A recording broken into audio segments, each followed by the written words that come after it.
Well, we had another wild day in markets today. Stocks staged a late rally to close in positive territory. So is this sell-off over and it's onward and upward to new highs? Well, let's take a look at the charts and see what they tell us. What's up, guys? I'm nobody special, and we are going to shrink my big fat melon of a head. And let's take a look at what is going on in these markets right now. Now, this is the chart of the S&P 500. You might recognize it. I drew this on my live stream on Friday. And I've got these two distinct downward channels that I've highlighted here on this chart. Now, right now we're operating in the upper band of these two channels, and I've got a couple of key events here that I've circled. We've got this death cross in the S&P 500, which was a couple of weeks ago when the 50-day moving average crossed below the 200-day moving average, a very negative technical sentiment. And then I've got these two highlighted areas up on the upper end of the band where we tried to break out of this downward channel and failed twice. The most recent one was a few days ago right after Powell opened his big fat mouth, and you'll notice that one actually coincides with the 200-day moving average also. So we've got strong resistance in this upper end of the band. Well, we have had a pretty massive sell-off over these last few days since Powell came out and said the 50 basis point rate hike was probably going to happen. We went from a high on Thursday afternoon of 45.12 in the S&P 500, and we crashed all the way down today to as low as 42.01. Now, that was a 7-point decline in the S&P 500 in a span of about 2 days. Now, you'll notice this middle line in the channel that I drew on Friday, and I said that that was going to act as resistance. And, well, we came awful close to that today, didn't we? You can see the bottom wick of this candle came within just a couple of points of hitting that lower band of this top channel. So far, it looks like that channel is holding. Now, that rejection of that level has formed this nice little hammer candle here, which would suggest a short-term reversal. So we may be heading back towards the upper end of this channel again. I don't know because we have a lot of important data points are coming out this week. More on that in a minute. Now, the important thing about this middle line is this has previously acted as resistance when we were in this lower end of the channel earlier this year. We broke out of that. Now it is acting as support. If that support fails, then we're going to head back into this lower channel. And that would be very, very bad news for the S&P 500 because you'll notice this lower band of the channel is all the way down here around 3,800 on the S&P. That's another 10% downside from where we're at right now. So keep your eye on this level here. I have it drawn right around 4180, 4170. I heard Greg Manarino throw out 4150 today on his channel, all right around this support line that we need to hold. Otherwise, we're heading much lower. Now, there is a ridiculous amount of earnings reports coming in this week.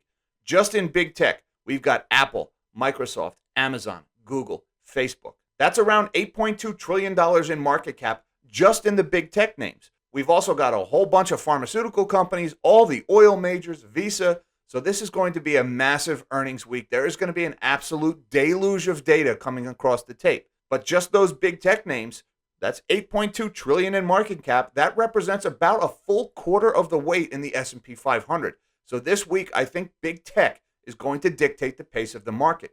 Those big tech earnings come in light, it's going to be a painful week. And we could be headed down into that lower end of the band where 3,800 is our next level of support. If big tech earnings come in strong, then maybe we stay in this upper end of the channel, possibly even break out, and then we're into a scenario with markets heading higher. But there is a lot riding on these big tech earnings. Results have been mixed so far this quarter, so I really don't know which way that's going to go. But I would venture a guess to say Apple probably hasn't sold too many iPhones in China in the last couple of months, certainly not in the last couple of weeks.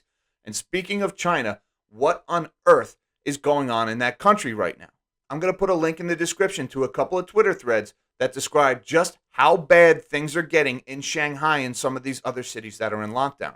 A full 1/5 of all of the world's container ships are stranded in Chinese ports right now, stuck there, unable to move, unable to unload or load or get out of there or whatever. What that means is as that problem works its way up the supply chain, things are going to be bought off shelves here in the States, and they're not going to be replaced. That's going to cause our inflation problem to get worse.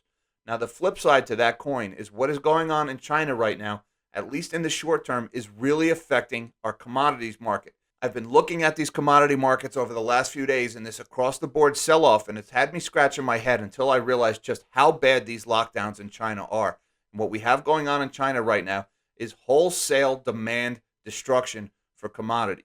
And I'm not just talking about the lockdowns like we saw here in the States or in Europe over the last few years. These lockdowns or a whole other level of ridiculous, folks. And you have to check out some of those threads. Again, I'll put a link in the description to see just how bad it is. So what that's doing is that is destroying demand for energy.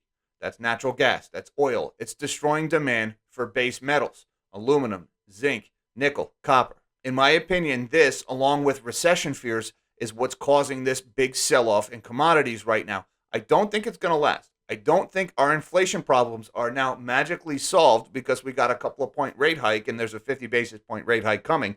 That's not going to solve this rampant 8.9% inflation we have right now, which is really closer to 20% inflation if you go by the actual information on the ground and not the CPI. A couple of basis point rate hikes is not going to solve this problem. So I don't think the inflation story is over. That being said, in the short term, there's some pain in commodities being caused by these lockdowns in China. And that means base metals and energy may not be safe in the short term. I am still very much 100% bullish on agricultural commodities because no matter what the governments do, you cannot affect the demand for food. Food demand is inelastic. During good times, people need to eat. During bad times, people need to eat. And right now, we are headed into food shortages, the likes of which the world has not seen since World War II.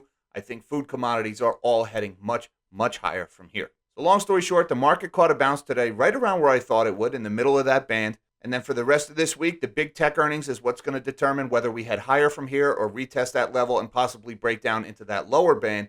And this craziness going on in China is what's driving the chaos in the commodities markets, that along with recession fears. And that means in the short term, I'm less excited about commodities than I've been in some recent months because I don't know just how bad things in China are going to get. Every time I think things in China have gotten as bad as they can possibly get, the CCP says, hold my beer. And lastly, it doesn't matter what these big governments do, they cannot affect the demand for food.